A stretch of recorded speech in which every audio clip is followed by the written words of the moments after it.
निराकार है, लेकिन भक्त अपने भावना के अनुसार साकार फोटो में, साकार मूर्तियों में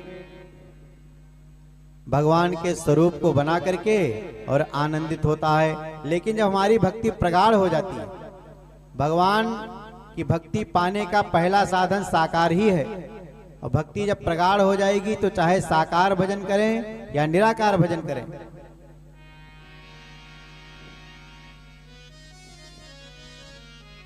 निराकार ब्रह्म का ध्यान तुरंत नहीं लगता।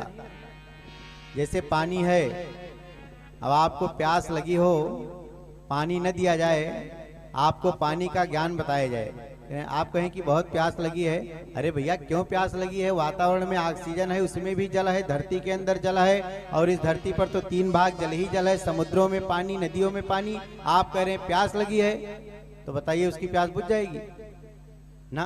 जब उसको साकार गिलास में, साकार बोतल में साकार पानी दिया जाएगा तो पी करके उसकी प्यास बुझेगी।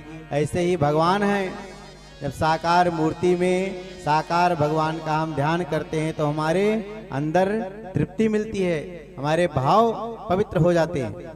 लेकिन है भगवान निराकार। लेकिन आज के युग में एक भक्त और हो गए।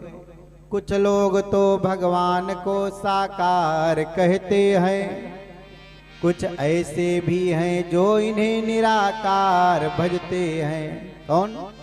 ऋषि मुनि जो पर्वत पर तपस्या कर रहे हैं, ना कोई अगरबत्ती, ना कोई धूप बत्ती, ना कोई फल, ना कोई मीठा, ना कोई माला, ना फूल, ना मूर्ति, वहां ऐसे ही ध्यान लगाए तप कर रहे हैं। और यहाँ साकार भक्ति होती है, ठाकुर जी का भोग लगता है, चंदन लगता है, दोनों टाइम वेदी बना करके घोड़सोपचार विधि से पूजन होता है, हवन होता है। लेकिन कुछ भक्त ऐसे हैं कि कुछ लोग तो भगवान को बेकार कहते हैं।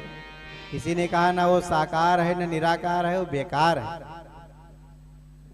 ऐसे भी भक्त हैं। लेकिन जब भगवान का डंडा पड़ता है तो जो कभी भगवान को नहीं मानते वही भी हाय हाय करने लगते हैं।